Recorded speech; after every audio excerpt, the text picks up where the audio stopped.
น้องคงไม่อร่อยไม่เหมือนแถวซอยสุทธิสารตรอกสามหนุ่มแท็กซี่เลยเพื่ออาจไปติดสาวเนื้อที่ขายเพียงคำหนุ่มสามล้อก็ไม่เห็นมีแววหนุ่มสามล้อก็ไม่เห็นมีแววเคยมาจีบเจลเจลแต่คืนนี้เงียบงำ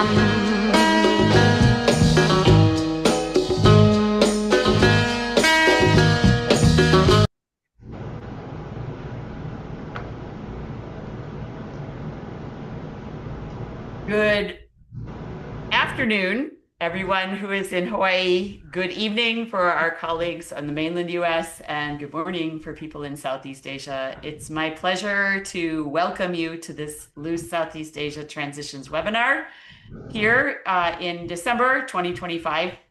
My name is Miriam Stark, and I'm the director for the Center for Southeast Asian Studies.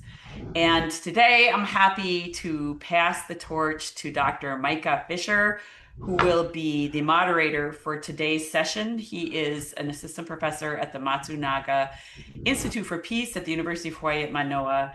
And he and also Dr. Mary Mostafanishad here will be talking about their roles as well as will participants in the Loose Southeast Asia Field Schools we've been running in Southeast Asia for the last few years. So I'm very happy to hear whatever you all have to say. And I thank you for working with us today. Micah, take over. Great. Hello, Micah Ko. Selamat pagi. Selamat siang. Sawadee krap. It's really great to be here today to talk about the series of initiatives that we've been doing over the years related to field schools. We really believe in these engaged methodologies of getting folks out to the field.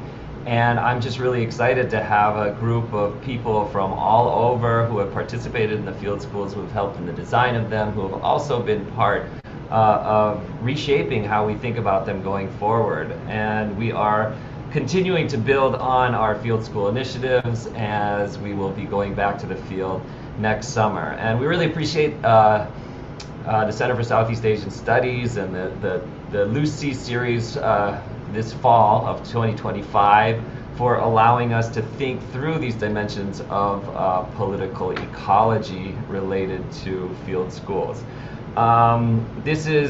We've done webinars on this in the past, and we're also preparing for a series of panels at the Asian Studies Conference in the coming months. So this is initial, but also an ongoing discussion related to field schools and how we do political ecology in practice.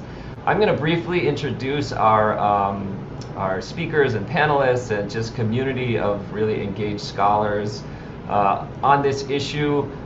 We have Mary Mostafanishad, Professor and Graduate Chair, Department of Geography and Environment. We have Arirat Worawangwasu, PhD student in American Studies at UH Mānoa. We have Aswin Baharudin, a lecturer at International Relations Department at Universitas Hasanuddin in Indonesia. We have Abdurrahman Abdullah, who has also just finished his master's degree in forestry as part of the Forest and Society Research Group, as well as Irfan Saputra, who just completed his master's in forestry, was on both field schools as well. And finally, last but not least, Xiaoyun Neo, who's also an MA student in geography at UH Mānoa. Sorry to go through fast, but we're just so excited to hear what you have to say. So without further ado, I would like some help to share the screen at the moment so that I don't have to toggle back to prompts and the screen. Would that be possible?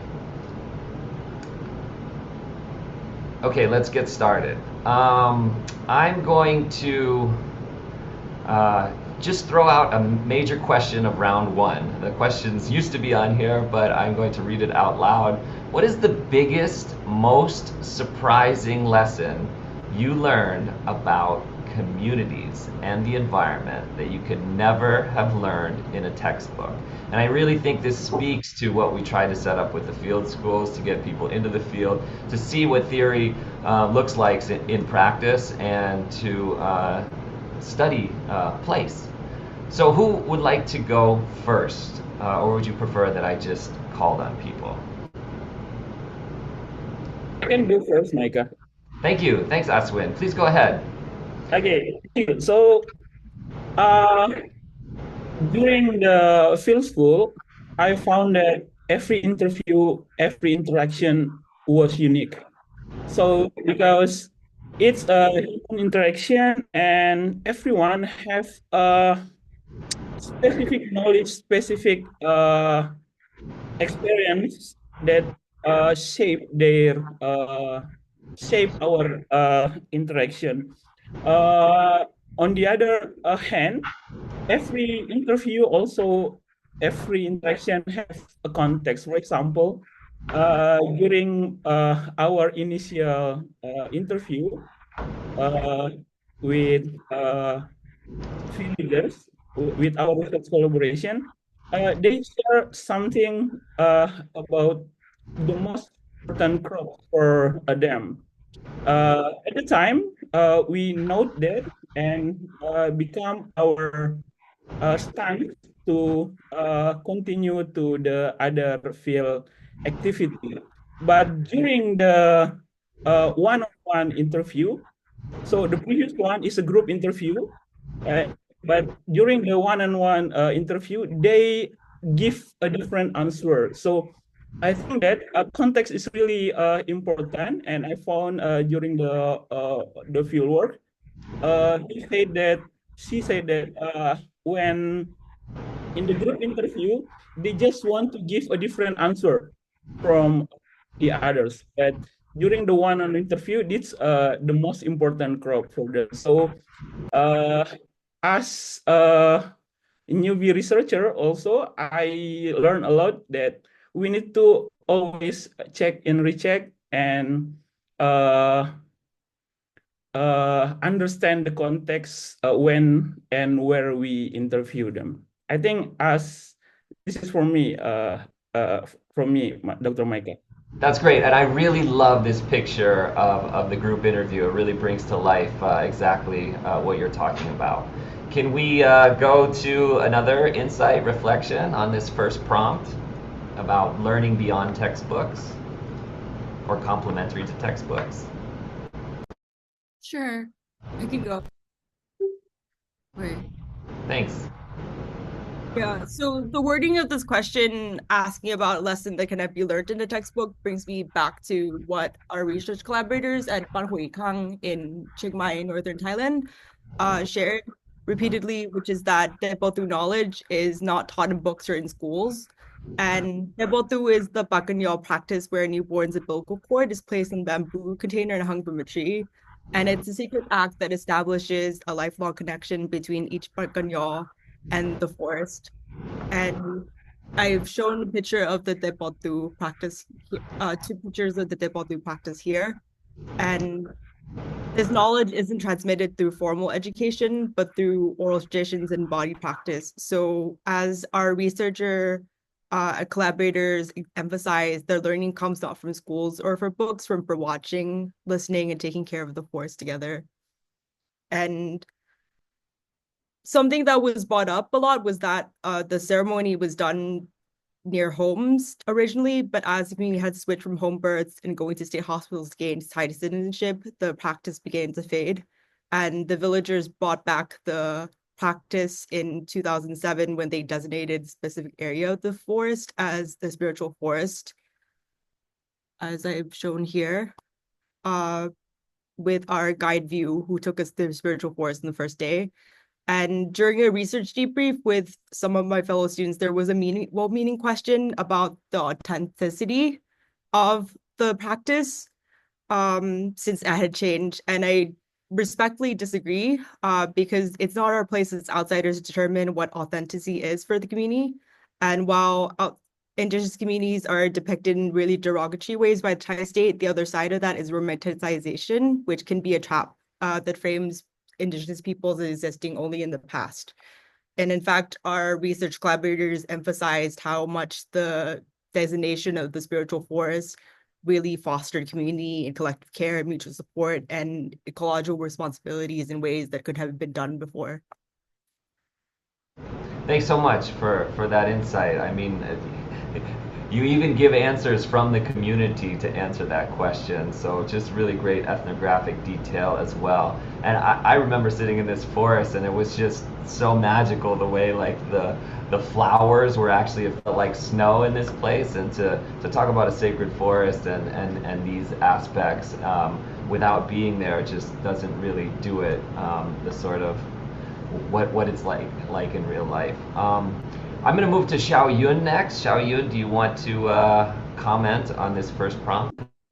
Yeah, I wanted to add to Aswin's comment because we actually have the same lesson, which is, I mean, really speaks to how we both deeply learn how our positionality as researchers shape the research encounters. So basically, like, if we can go back to that photo of us in a group interview setting, when I signed up to be Nong Tao, the basic preliminary question was about how, this one.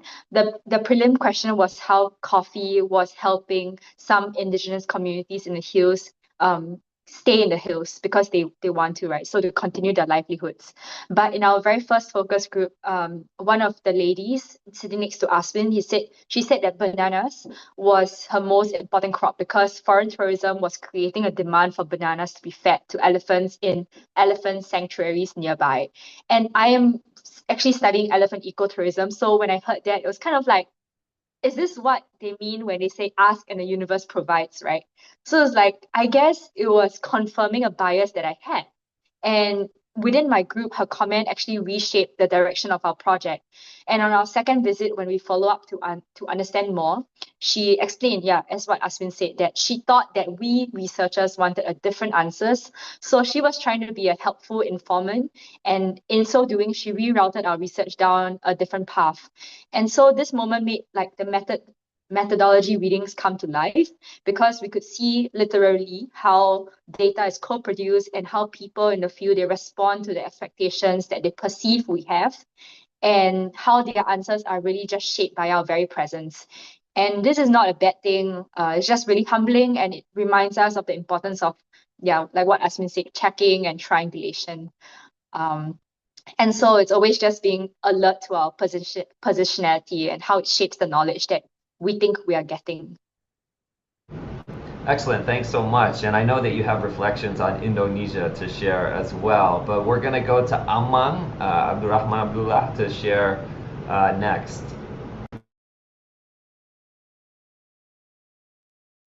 Okay, thank you, Micah. I was lucky to get opportunity to attend 2 field schools in Thailand and Indonesia. And for this question, let me start with this photo. These pine trees are not supposed to be here. So how did these trees end up here?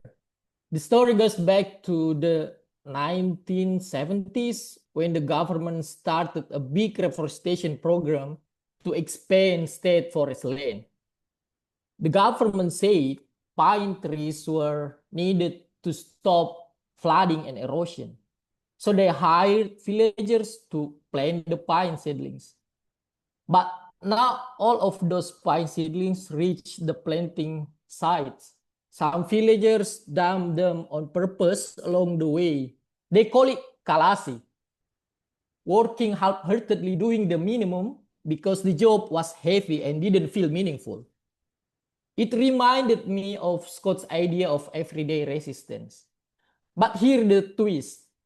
The pine seedlings they dumped on purpose didn't die, they grew. Over the years, the seedlings they left behind become the stand of pine trees you see in this photo. What is even more interesting is that these pine trees absorb so much water that the rice field and land nearby have become much drier. And it didn't stop there. The pines spread on their own. Their seeds fell and started to grow, expanding the original area. This was a surprising lesson for me. Textbook cannot teach can teach political forest, green grabbing, or everyday resistance, but they do not prepare us for an outcome no one intended. When the state plans small human action and the agency of the trees come together to reshape the environment. That's the biggest lesson I could never learn from a textbook. Thank you. Excellent. I really appreciate your insights. Next, we're going to go to Irfan Saputra. Yep. Okay. So about the lesson learned, I also if we see the literature about the transition forest governance in Southeast Asia, most of them already mentioned about the transition was very negatively impact the locals practice. For example, eradicate the local land use. But what not commonly mentioned is about how the smallholder face these change or challenges. Into field school, we learn about in Tao, northern Thailand. We learn about how the important role of the kinship and neighborhood for the smallholders to gain access to land and forest, land and work. And in Maros, we also learn how the important land tenure system, local land tenure system, and informal institution to provide access for the locals to the political forest. So I think without this field school, those things remain hidden, and maybe we keep thinking that the locals is just a passive actor on that changes. Thank you. Thanks so much. I feel like this is rapid fire. There's so many prompts and so many people to share their insights. I want to make sure that everybody has a chance to say everything they wanted to say. If not, I'm going to move on to prompt number 2. Okay, prompt number 2 it is. So the second question I'd like you all to reflect on a little bit is that these field schools emphasize collaboration, and that was clear. The field school isn't just being in the field. It was a whole year, several years of preparation, of Zooms together, of reading groups together. So much went into the contextual side of these field schools. So can you share a memorable moment or a specific project where students and local partners work together to create knowledge that neither group could have made on their own? I think it would be nice if we could go in the same order, unless people would like to jump in specifically on a topic.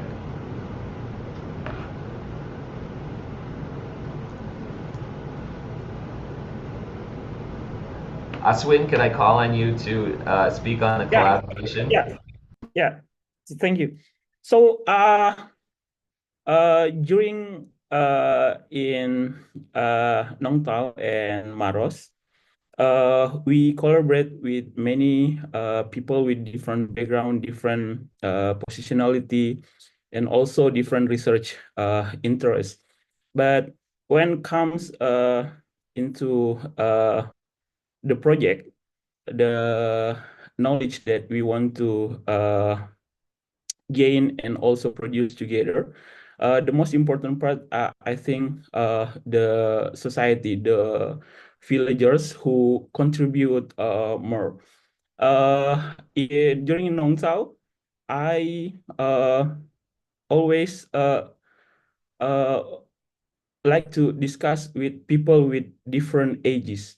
So, for example, we talk with Sway father and also Sway, and during the discussion between the two person, I see that they have actually similarity and also differences in the problem they share. Even though they have the same how to say it, the same way to go, the same goals, but they have a different approach in see the problem. For example, once we discussed about the elephant tourisms, we get the information from the older generations.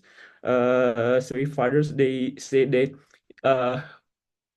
they actually he is the actors of one of the actors of elephant tourism. They started because they have many elephants, and also he works in elephant sectors during the younger. But on the other hand, when discussed with the next generations, he said that of course elephant tourism is how to say, his promises in terms of economy, but we have to still aware about everyone shifting to that sector. Both of people do not agree with monoculture or one put all egg in one bucket. This is the similarity, but the difference is the older generation tends to how to say it, see the elephants is still important part. On the other hand, quote unquote, the other generation see the elephants can be put a threat to the community. I think that's how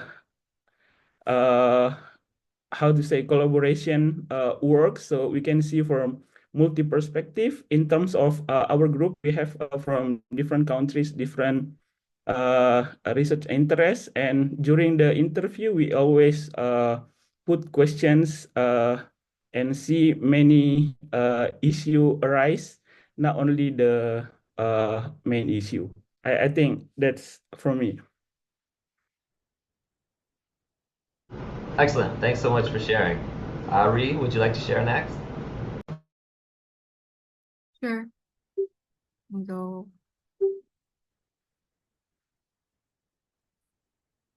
So I wanted to share a link to my story map that our group made in collaboration with Panhuikang community members. So even before we stepped foot into Panhuikang, our faculty mentors informed us that the Panhuikang community would like a story map as specific research output.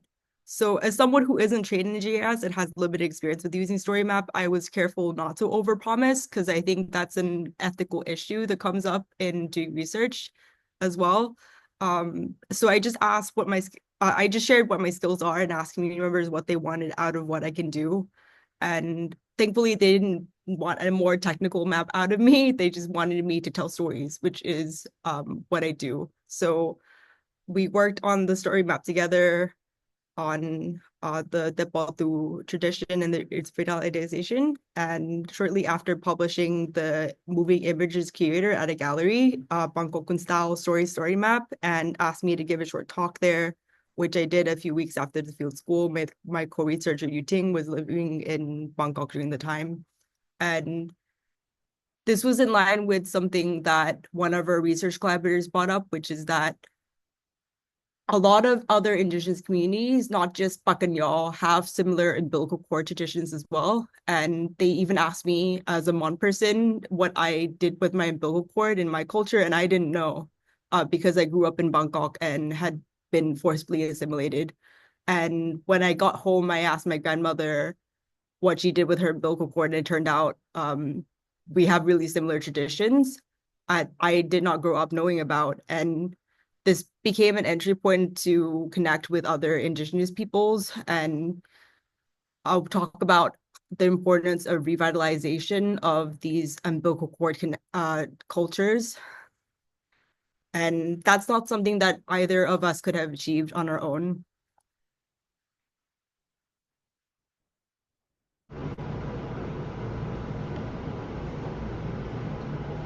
Thanks so much for sharing that story, and the personal side of it really makes it resonate. Next. Yeah. Can I go to the one slide before this one? Basically, it's a picture of us hiking, because I think what really exemplifies collaboration was our walking ethnography method. Or we didn't really call it walking ethnography, we just treated it like, oh, okay, it's just to get to know this area, or like they're taking us on a merantau, a small kind. They go on much larger merantaus or migration, even across nations actually. So we went on a hike, and I think this is such a good way to walk side by side with our peers and with the local partners, with local researchers to actively learn history, actively listen to their lived experiences. And for example, when on our very first day when we went on a hike with Pak Swadi, he took us to a small house in the forest which was built from contested wood, and just so happened it started to rain, so we took shelter underneath. And later on, this house we learned was made from like wood that was contested, as in the trees were in the part of the forest that was contested. Later walks we found empty houses which are remnants of people who had migrated and left the houses empty and behind. So I remember it was really eerie feeling to have large and perfectly built houses standing side by side. And when as young scholars, when we listen to these stories, first we were taking shelter under the contested house, and then we were walking past rows and rows, of houses which are standing empty. It made learning come to life, because we could see how the tales of migration can be understood through different scales. So from an individual to the society, and this larger community. Yeah, that's really interesting the way that you applied that approach in Sulawesi as well. So you learn from one place and use the walking into the forest and finding different objects in the forest as a way to guide your research. Amang, are you next? Yeah. Can you move the slide?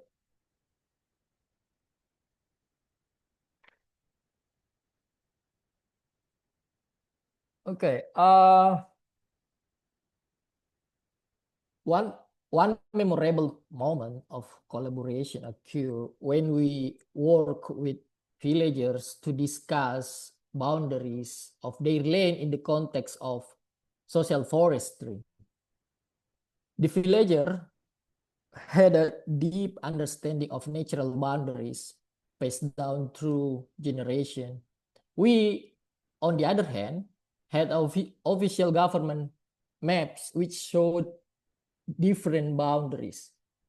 Through our discussion, we realized that the official maps based on the administrative boundaries didn't align with the villagers, with the land the villagers recognize.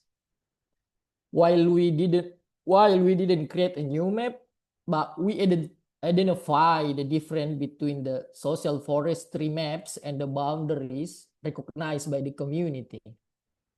This collaboration showed that neither group could have noticed these discrepancies alone.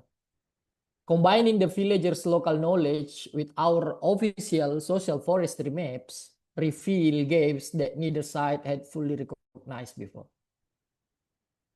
That's it.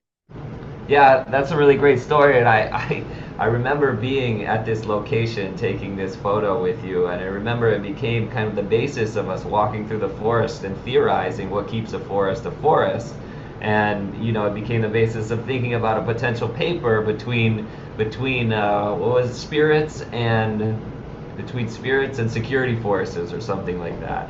The idea that the boundaries are always mediated through these different processes that we came across while we were in the forest.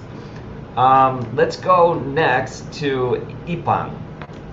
Yeah, for me, the one of the important things that we learn about this field school is the role of interpreter, especially this case in northern Thailand.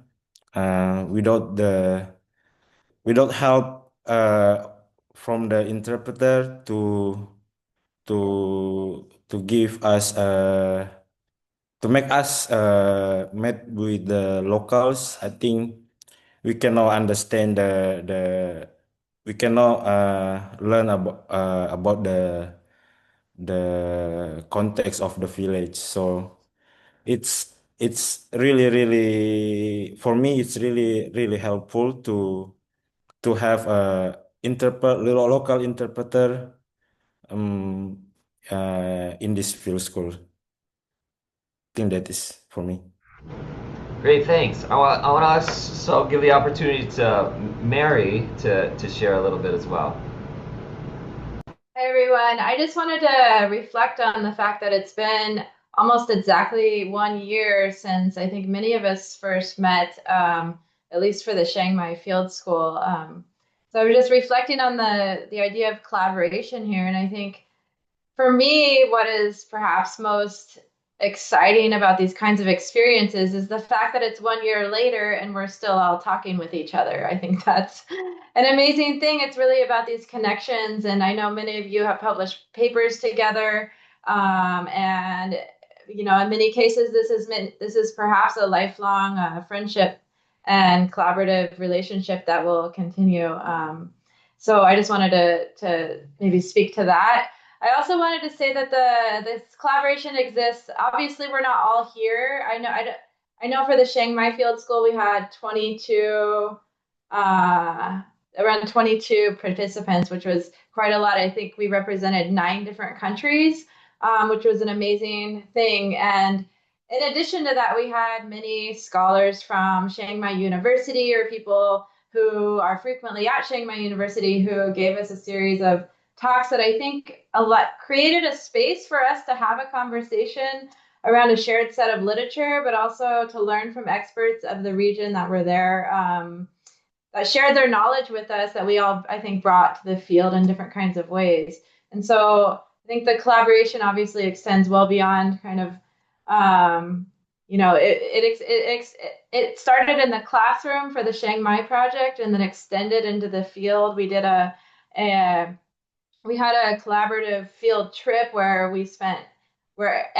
many people in the group beyond just the students spent 3 days in the field together. And that was such a generative experience, I think, for many of us. And I think what surprised me the most is when we came back and developed proposals collaboratively in our small groups. And I was just so impressed with the engagement and the quality of work that came out in such a short amount of time. And it just really, to me, showed me how important it is to be thinking collaboratively in these groups and how important kind of being in the field is to shaping proposals in this kind of way. And I think, I was just really impressed with what everyone came up with their projects. And really, I mean, it's been only a year. Also, we could think about it that way in terms of the fact that we've done these field schools. We spent, 5 weeks together in the field, and many of you have already published papers and are thinking about new papers and are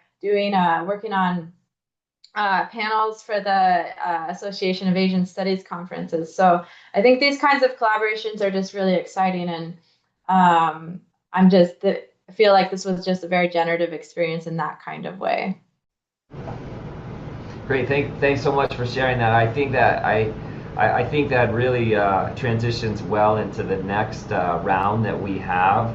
But I also want to reinforce just how helpful the Center for Southeast Asian Studies and the LuceSEA project has been in terms of encouraging us to create the spaces to be able to think about these more longer-term networks that brings us together, keeps us thinking as a scholarly community together as well. Okay, I'm going to move to round 3. It really does feel like another round in a wrestling match, but here we go. Round 3. Short-term programs means dropping in for a short stint and then leaving. Whereas in some of the previous prompts, we've talked about parity between universities, establishing relationships between students, and doing the scholarly work. I want to move now to what you think is the role for field schools like this to ensure that student research efforts truly give back to the community, not just during the program, but in terms of the connectivity beyond the program. So we're going to go back through the same order. I think I can speak a lot less. You can just jump in and speak in turn. Please, Aswin. Okay. Thank you, Pak Micah. So, I think we have a great experience with our research collaborator that during in Nong Tau and also in Maros, we found that they also need and want to know a lot about us. So I think during our field school, they always ask what did you do here, and can you share a story about your family, and also they want to know where are you from. And I think as before talking about what their voice to be shared to the public, we have to they need to discuss also and know who we are. So during in Maros, South Sulawesi, they even ask one by one, where are you from, what your fathers do, what your mothers do. And after that, we can discuss a lot about the topic. And after that, they also share the story in-depthly. For example, Pak Suardi shared the story even before he married, and how their land, how their effort to take over their land in the forest. And he always shared to us, but because nobody listen about our voice. So the important part, I think, for this field school, that every voice from our research collaborator is worth to note, but to share publicly, we have to consider some consideration. For example, during in Nong Tau, my group share a story because we found tension between society. Villager here, we make it head to head between one to another, but to share the story, we were given advice to how to say, to rephrase the story, to do not make just like a personal conflict between one group to the other groups, because once it is publicly released, it can affect some people there. I think that's for me, Micah. Great, thanks.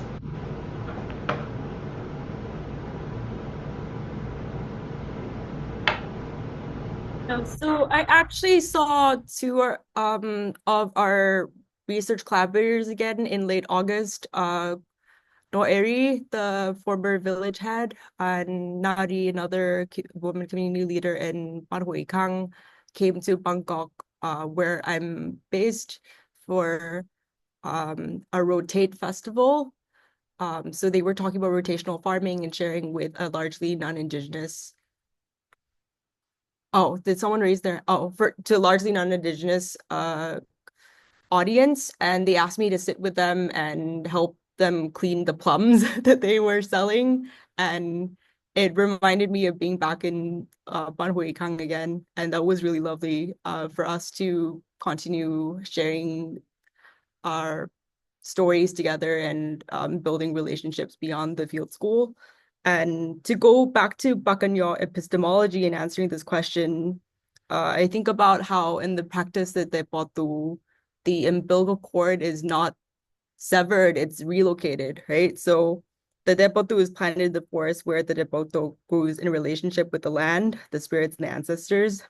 And for us to be entrusted with this knowledge is to be changed by it. And as our collaborators reminded us, outside researchers we're not merely studying a practice, we're also now part of these connections that are fostered by the umbilical cord. And as I've gone to ask my grandmother, who is Mon, what she did with her umbilical cord, I've also gone out to ask other Indigenous community members what they do with their umbilical cords. And this is something that was asked of me by Banhoikan community members. So our responsibilities go beyond the field notes and data. It means that we're now participants of transmission of the Baldu knowledge, and our presence must be careful and reverent and accountable. And we have to protect what we learn and ensure that our work gives back to our collaborators.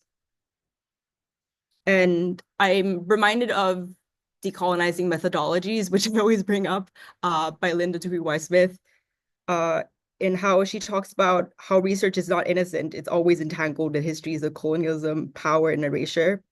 But also research can be reclaimed, transformed into ceremony of return, reciprocity, and renewal. Smith writes, research is not an innocent or distant academic exercise, but an activity that has something at stake and occurs instead of political and social conditions. So I always think of that. What are the political stakes? What is the political project that we're all part of in doing this work? Great, thanks. I think the ethics of community engagement was such a big part of our conversations in terms of preparations. And while we were there, I think a lot of there was a lot of frustration too. There's always this interest in wanting to do something, wanting to do more. But I think one of the best learning experiences for a lot of us has been, what does meaningful engagement and continued engagement mean going forward? Mary, would you like to share a little bit more from that same community at this point? Yeah, sure. I just wanted to share in terms of reciprocity that I agree that this was an ongoing conversation, and at many times it was also a challenging one. Like what I heard many conversations about what can we do, and what's ethical and what's the appropriate kind of way to have a reciprocal kind of relationship in the field, and what is it. There were many discussions about not over-promising, and I think Ari had brought up one example of that. I just want to bring up about one of our students who's not here today, but her name's Maddie, and she was part of the community where for the first field trip, and she is working on a children's book. And I thought this idea actually came out of a timeline that we were all working on together in terms of the community members getting around a big piece of paper and like discussing the history of the Banhoi Ikang in terms of, what were the important moments in history that they wanted to tell us about. And that ended up, I think it was Ari, perhaps it was Ari that asked, so what would you like to see? And they specifically said, we'd really like a children's book. We want to be able to share and pass on this knowledge. And I thought that was such a beautiful kind of ask in terms of something that was possible. And I think that's something that several of the field school participants are working on now. And they've done such a great job putting this together. They found Korean artists to work on this children's book, and I think it's nearly there. So I just wanted to share that example. That's great. Can't wait to see what that looks like. Xiaoyun, you want to go next? Yeah, I have like a really small example, but it's on the rice. It's the slide with the rice planting. So basically rice, yeah, I think one of the earlier days, I was reading or like intuiting that our Nong Tao host, Sui, was wanting to get extra help or recruiting us to volunteer to farm rice. But he didn't really want to say it directly. So he kind of just asked us if we were interested. right? And then he added like, oh, being at the elephant camp with you guys was taking away my time from the field. And because he had to go with us, he had to drive us there. And so we were, yeah, I mean, I immediately say, sure, like we'll help you just like how you so generously helped us and you hosted us. And yeah, it ended up becoming one of the most meaningful activities that I had the opportunity to experience in the field school. I mean, not only is it my first time planting, but I also realized how difficult it is. We waded in shin deep water. There was mud. Sometimes there was something that was somewhat sharp in the mud, and the rain keeps coming and going, and we are discouraged from continuing. We also have to ensure that the rice babies have to be planted in small bundles of 5 to 7 stalks, and they have space between them, and they have to be planted straight up so that they have the best chance of survival. And we had to learn certain techniques for how to create a pocket of space large enough for putting in 5 to 7 stalks and ensuring that they stand, right? So on one layer, it's like giving back in a direct way. But as I was reflecting in my few notes, I also realized that this was so important for allowing us to think about the importance of rice, because Sui himself is like a coffee entrepreneur, but even he thinks that rice is the main livelihood, right? And coffee is just a supplement. And he clearly prioritizes this main livelihood, and therefore he was attempting to recruit our help. Whereas a typical host might not have tried to attempt to get us to help with what is a local task. And finally, just paraphrasing what Ajahn Chaya was like saying in his closing remarks, he says like life is precarious in the uplands, and the long-term result of conflicts is rice paddy, right? So rice paddy is like the ultimate manifestation of settlement of an indigenous community. And so us being able to give back in a direct way, but also experience this rice planting in an embodied way was really memorable, and it's giving back in a really, really small way of like 2 hours of our time.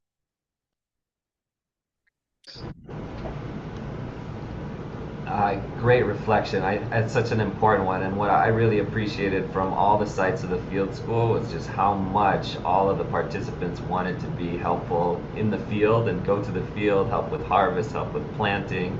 I'm sure Amang is going to share examples of peanuts and things like that.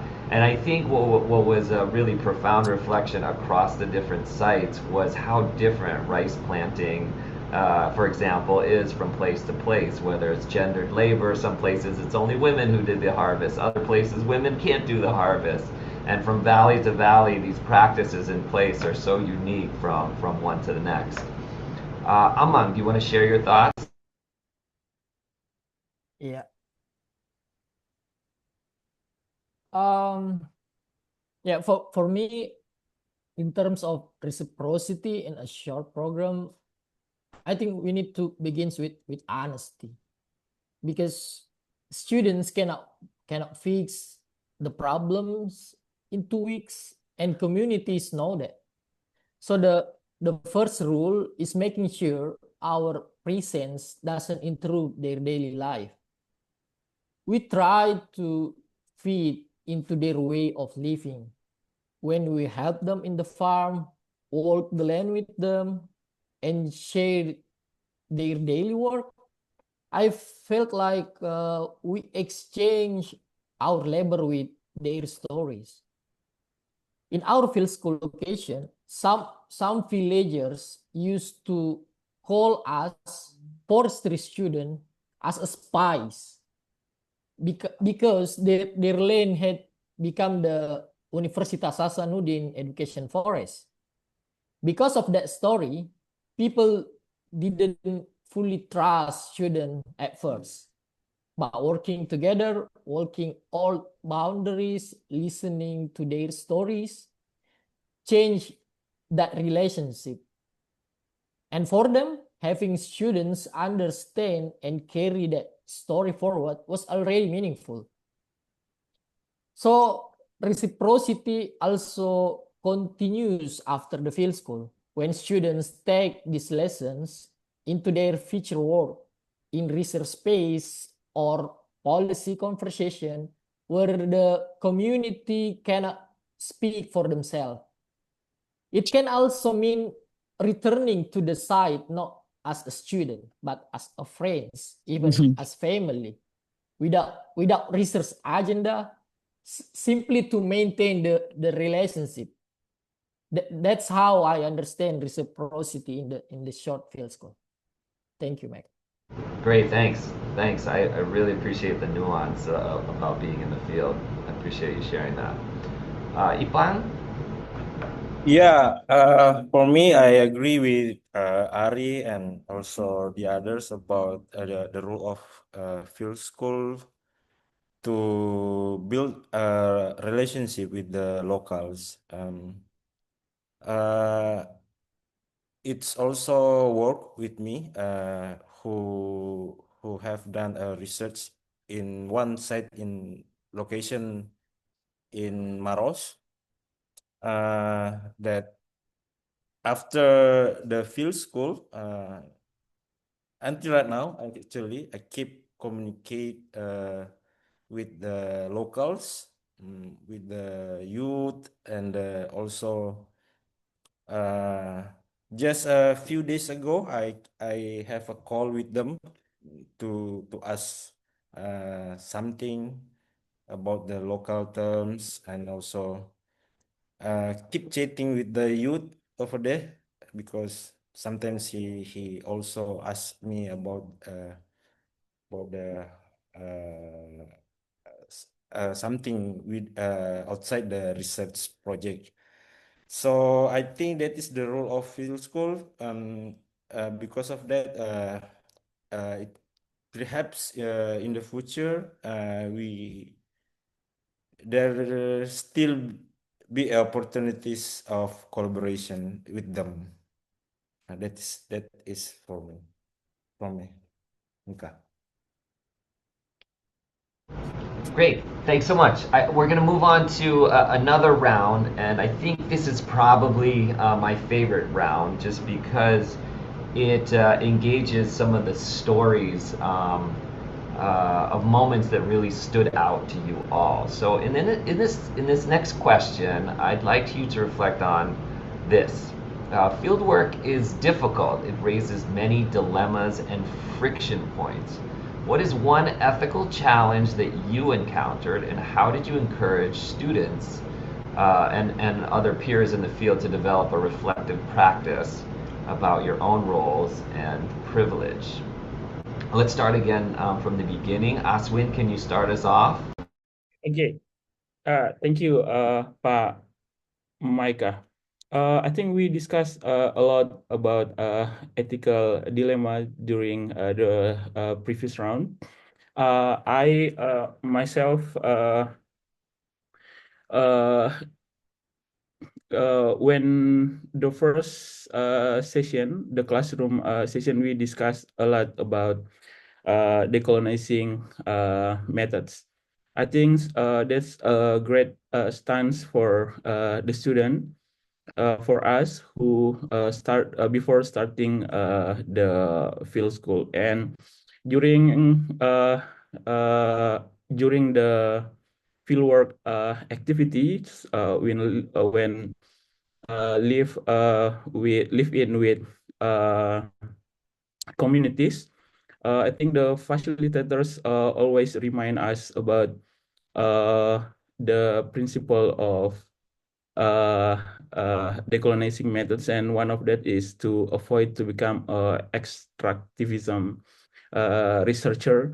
Then we come just to gain information, and the information is just for us, for our own interest, and do not care anymore about the certain problems.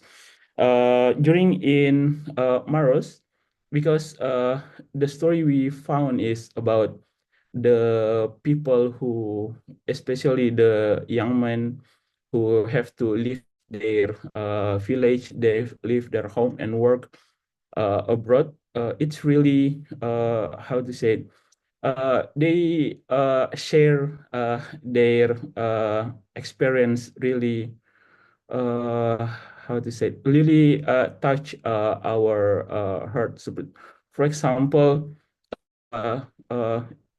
one of people in this photo, Pak Suardi, shared the story of his migration, not only recent time, but also during his young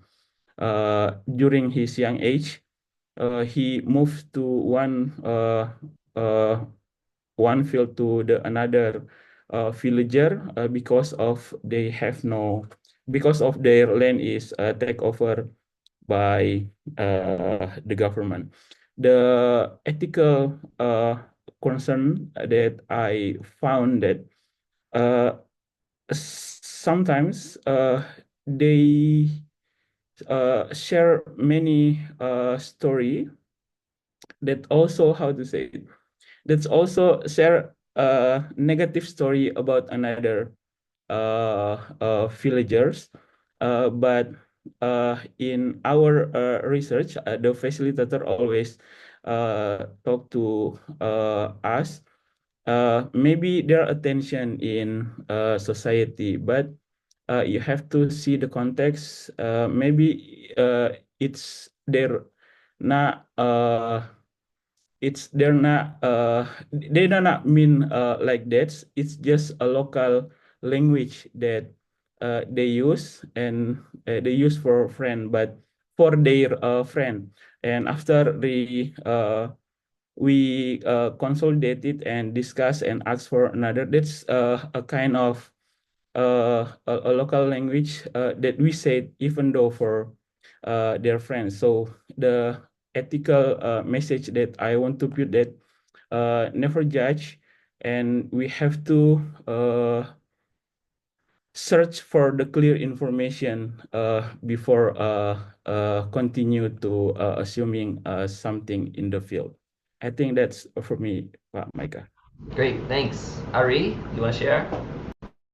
Yeah, sure. So our friction point for me was when we did our first focus group interview with the initial field site visit.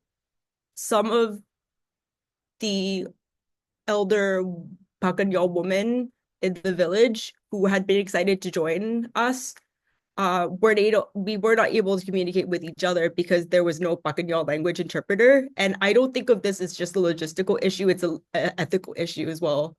Translation is political, and I think there's a way that we unintentionally reproduced ways that the state excludes people who do not speak Thai and specifically speak indigenous languages as their first language and do not have access to Thai language education or literacy. And so this is something I discussed with Micah extensively and with my co-researchers, of course. And the second week we went back, we worked with a really amazing Pacanyol language interpreter, Golo, who grew up in a neighboring Pacanyol village, and she was just really wonderful to work with. And also it gave us an opportunity to reflect though on language hierarchies that were reproduced in the field school, that most of us do not speak English as our first language, me included, but I did feel more comfortable speaking in English more than my peers, and I found myself being a spokesperson of sorts in my group at times, and also being someone who speaks both Thai and English, and being the only person who speaks both Thai and English fluently in my group created a hierarchy that I needed to discuss with my peers. And so that's a way that we had to reflect on dynamics that were of power that were reproduced in doing the research itself. And yeah, I also want to give a shout out to Ipang for creating the dictionary that was started during the field school. Ipang can maybe talk more about that more, but I thought that was a really beautiful project of coming together and thinking about how language and power are interplaying in doing research. Yeah, every single team from every different location learned how to introduce themselves in the local language, and sometimes we got it mixed up whether it was in a Bugis or Makassar speaking or Dentong speaking region in South Sulawesi. but the appreciation that people had locally for just the attempt to introduce oneself in that local language was really, really, it was noticeable by the local community. Okay, next, let's go to Xiao Yun. Okay, let me stick to this photo. So basically, I think this has been echoed by previous people, so I'll be really brief. I think one ethical challenge I faced the most was realizing how little we had to offer when the community members questioned us. We often ended the focus group by asking, like, do you have any projects or topics or questions that you have for us? And I think in our first focus group in Nong Tao in Chiang Mai, the interviewees actually flipped the question back to us and they asked us what crops we had experienced planting back in our home countries. And it was such a simple question, but it put into perspective how little actual growing and planting of our food we had done as students. Like personally, I only did some volunteering, but I mean, it's just for I don't know. It's just really little, basically. And I said, like, Singapore imports 90% of its food. And they went, oh, wow, Singapore must be so rich importing 90% of its food. So it's just like this reflection of how little we had to offer. And another reflection was like a similar thing, right? Like our interviewees were really interested in why we were there asking them questions about bananas or rice, like what's our purpose? And every why contains a deeper why, and I think we need to consider how we are just the present group of researchers who are here, and we are part of a longer line of researchers who are entering and leaving the community. So I think discomfort is just evidence that we are aware of the ethics behind this. So for me, I just learned to sit with that privilege. I chose this photo because it's a photo of us doing debriefs. So we try to, talk about these discomforts and other things that we learn in structured reflection sessions, to continually interrogate our presence and our purpose and what can we promise and what can we give back. Excellent. Aman.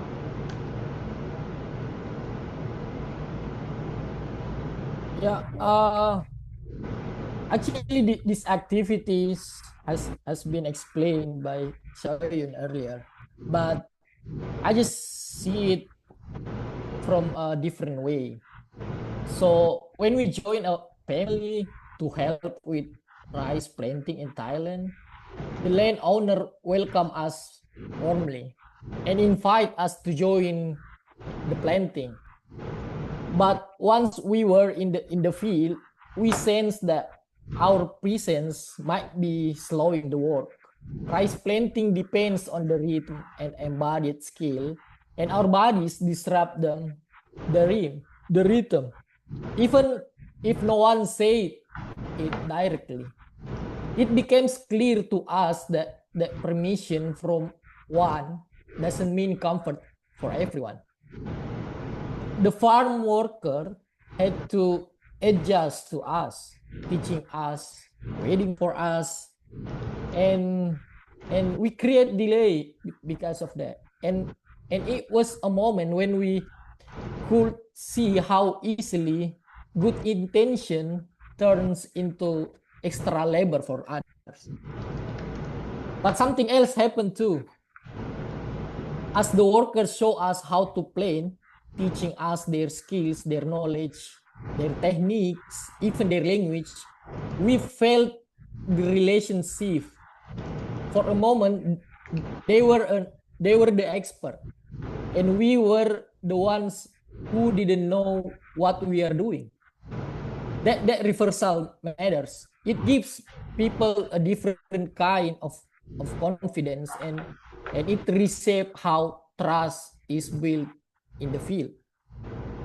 So I think we just need to sit with this discomfort to recognize that the field school always produce friction, and the ethics is less about doing the right thing, but more about noticing who carries the cost of our learning. Thank you.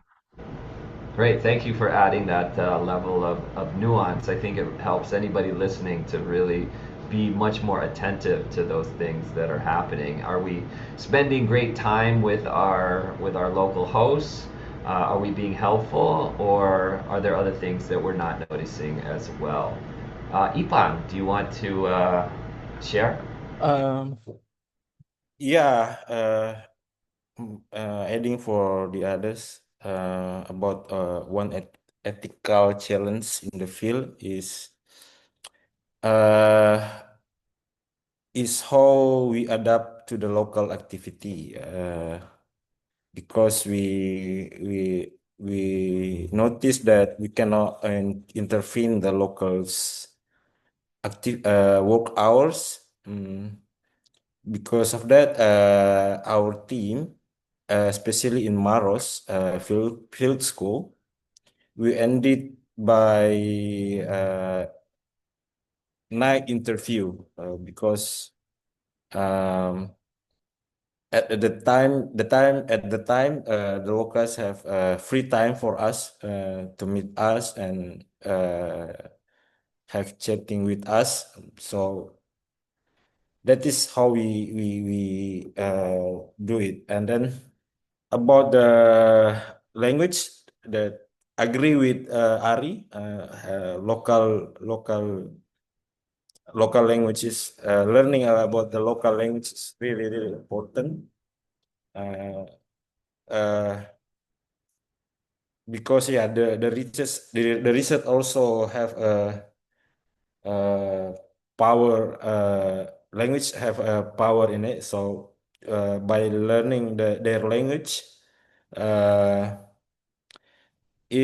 me it makes them how to say, like, become evenly with us as a outsider and researcher. Because maybe the locals can think that these people also have things that he cannot understand. So that is for me. Okay. Great, thanks. So those are our main prompts. We have one final question that we'd like to hear from you all, which is more a reflection about the field school of the future. How would we make things better? What kind of disruptive practice? How do we practice the things that we preach in the classroom or things that we learn about? How do we negotiate some of these ethical dilemmas and things like that? But I also want to allow the opportunity. I see that there's a lot of participants that were part of the field schools who are on the webinar, as well as a broader community that might be new to this topic. But we want to welcome any possible questions on the topic. So please go ahead and put your questions or comments into the Q&A while I continue with this next round. So. Yeah, this final question is really kind of a broader, longer-term reflection about, how this model, what we did on these field schools, what we're continuing to do, how could it contribute to the future of political ecology and Southeast Asian studies, the way that this was initially framed. You've shared so many unique insights, practical and more generalizable, that I think have been really, really helpful already. But I want you to think about what you see as the single most disruptive idea or practice that you want to see applied in these sort of field schools, in the type of pedagogies of active learning or engaged learning or being in the field. So I'll leave this one open to whoever wants to jump in first. You don't all have to comment, but I want to make space for you all to comment, and I really want to encourage those who are on the webinar to ask questions as well. Does anybody want to start us off? Sure, I'll go ahead and say something about this. I love this question about kind of what would we like to see about the future of field schools and political ecology. I just wish that this could be standardized in graduate coursework and even at upper level undergraduate work, in terms of, how do we make this a regular part of instruction? I feel like we've learned so much in the just speaking about the Chiang Mai Field School, that we'd really like to replicate that and do that every year. And I think there's a lot of challenges around it. We learned a lot in one round. Imagine if we did, multiple. I know Micah's involved in maybe a series of field schools. So I think that kind of model in terms of continuing the field schools and finding resources to build on the knowledge and the experience that you learn is really important in keeping up the momentum. So I'd like to see this continue and find ways to structure and fund it and integrate it into a standardized form for political ecology scholarship and students. I think that's such a great point. It's one that we continue to ask with the administrations in our institutions. What's been so interesting here is that we have departmental support. We've been asking a lot about, well, everybody thinks this is so important, so what are we going to do about it? How do we do the institutionalized side of it? And for me, what's been really interesting is that our partner institutions are moving on without us. So, between Singaporean institutions and Thai and Indonesian and others across Southeast Asia and beyond, they're already doing additional field schools and innovating and getting even better at doing these processes. So it's something that we want to learn together, and we really need to reinforce to the administrations that we work in. If this is important, what are we going to go about ensuring that continues to happen? I'm going to turn it over to Xiaoyun to share on this point. Yeah, 2 slides from this. It's a picture of my team in Chiang Mai, and it was a team that we led the whole process after we did the collaborative field trip with professors and peer mentors and other advisors, and we refined the research questions. I think we just went forward with our initial thoughts, and we worked with our translator, who was a really key part of the process. So we treated our interpreter as one of our team. We asked her what she thought. And so I would like to shout out to past year fieldwork participants who have written about collaboration as method. It's a paper in Forest and Society, and I cited that in our elephant economics draft that I am also submitting to Forest and Society. Past participants like Sarah, Olivia, Ariel, Dal, Fatwa, Anna, Pamula, Andy, and even that paper has like so many authors. They also brought like collaborative field and ethnography to life. And for me, it's really important because this is the first time that I think I'm doing research collaboratively, whereby we are working together in a team that are from very different backgrounds. So my team of 3, we came from 3 different universities. We had different first languages, and we had different disciplinary training. But together we drafted the research questions, we split up interview questions and tasks, we planned our schedule, we could delegate, we learned to listen, take turns, share speaking power, and we also learned to operate across many languages. So I remember for one of the questions, we were operating Bahasa Indonesia to English to Pakenyo. So like that was like 3 languages, just to ensure that everybody's voices were heard. So yeah, I think this idea of collaboration as method should be standardized. Great point. Ari, do you want to share? Yeah, I was also gonna give it out. Anyway, second shout out to Collaboration as Method. Go read the paper. Go check out Forest and Society. Really great paper.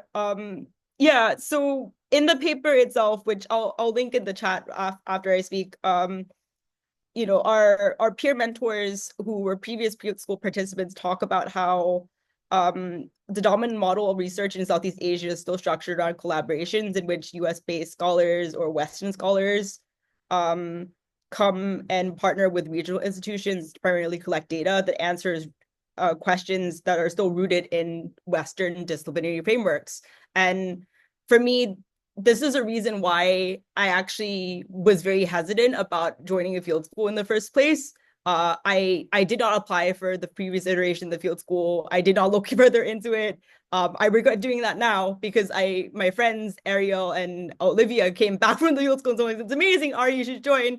And I did, and then I applied, and even before joining the field school, in my interview for my application, I remember sitting in the Zoom with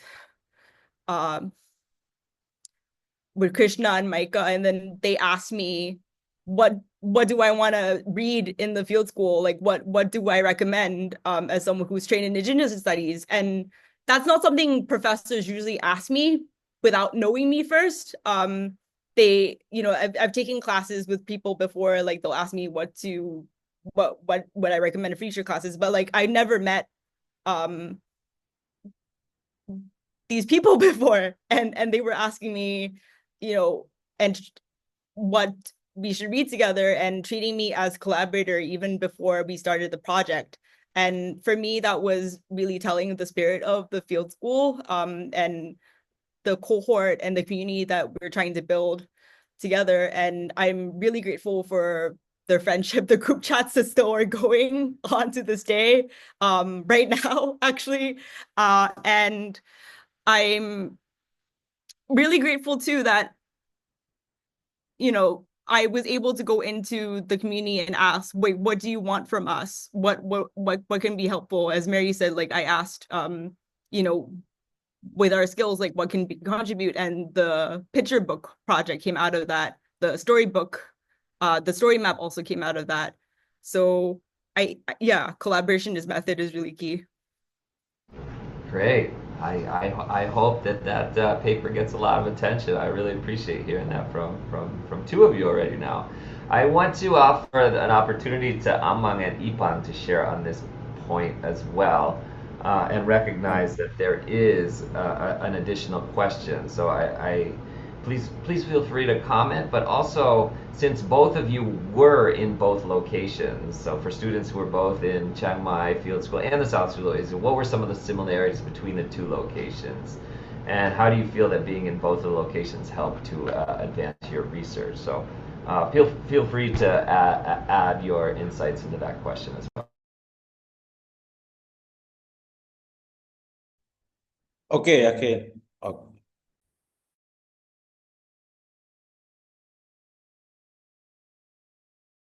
Go ahead, Amang. Okay. Move the slide, please.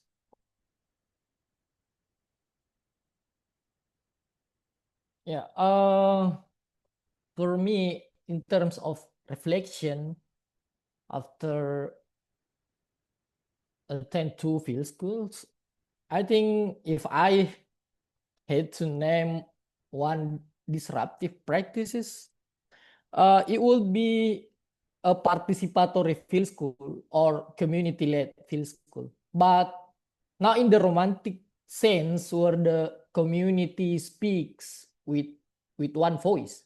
Instead, a model that recognize the communities have their own internal power relation.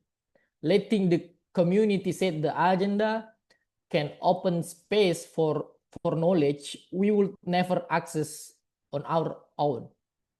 So the disruptive part for me is not simply shifting authority from the university to the village, but designing a field schools that makes these internal dynamics visible.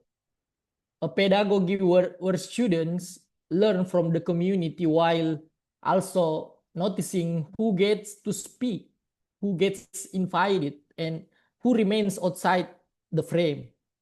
If this model becomes standard, I think the field school in Southeast Asia will not only decentralize authority, they would also teach students to read the politics within the communities themselves. That's, I think, the feature of political ecology field school. Great, thank you. What? Yeah, continue. Sorry, I thought you were finished. And for the question, what is the similarities between the two locations? I think the similarity is in a community. They are the highland communities, and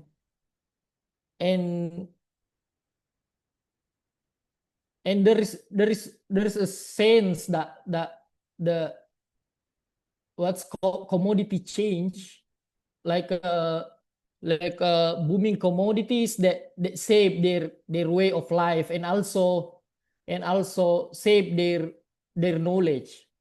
This is actually come from the when the knowledge each generation, or we can say like inheritance, when the older generation share their stories, share their knowledge to the younger people, and sometimes the old stories didn't recognize, and the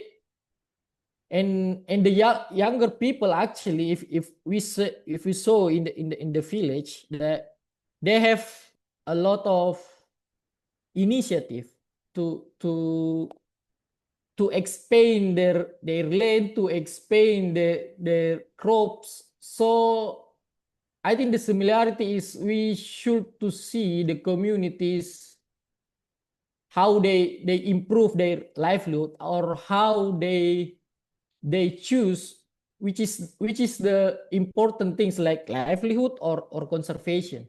And most of that, I think that they choose the livelihood. They choose how they expand their land. That's it. Thank you. Thanks, Ipang. Yeah, already said from the others, but I think to make it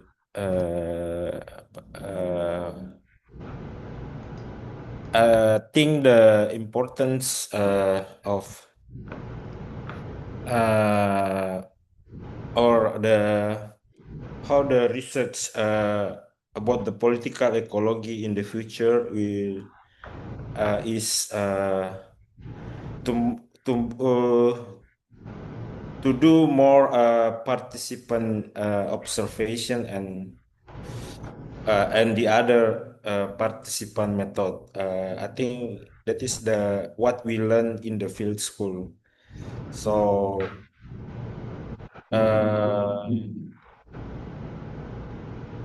because of that, we can create a nuanced knowledge. For example, what Amang said and also Ari said about the context in our site location. Okay, that is Great. Thank you very much. Can we take down the slides and put all the panelists up on the screen? I want to just close out briefly. Does Mary, do you want to offer some closing remarks? Does anybody want to share anything before we turn it back to the organizers? I think for me, you know, again, I want to just reiterate my thanks to the Center for Southeast Asian Studies and the Luce Foundation, who has really afforded us the opportunity to be able to bring these groups together across institutions.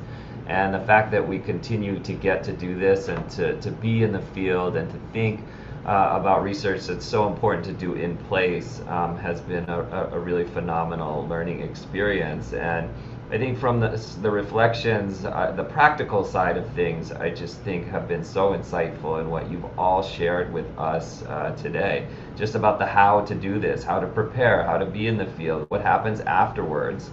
And I really appreciate everyone taking the time to actually cite theory and cite papers and talk about the papers that are coming out as you talk about your insights about how to think about theory unfolding in front of your eyes while you're in the field and what that means for your broader practice and your education. I think As many of you said, it's such an important element to learning and to continued learning that I hope we can continue to innovate how to do this in practice going forward. Anybody else have anything else to share before we turn it back to the center?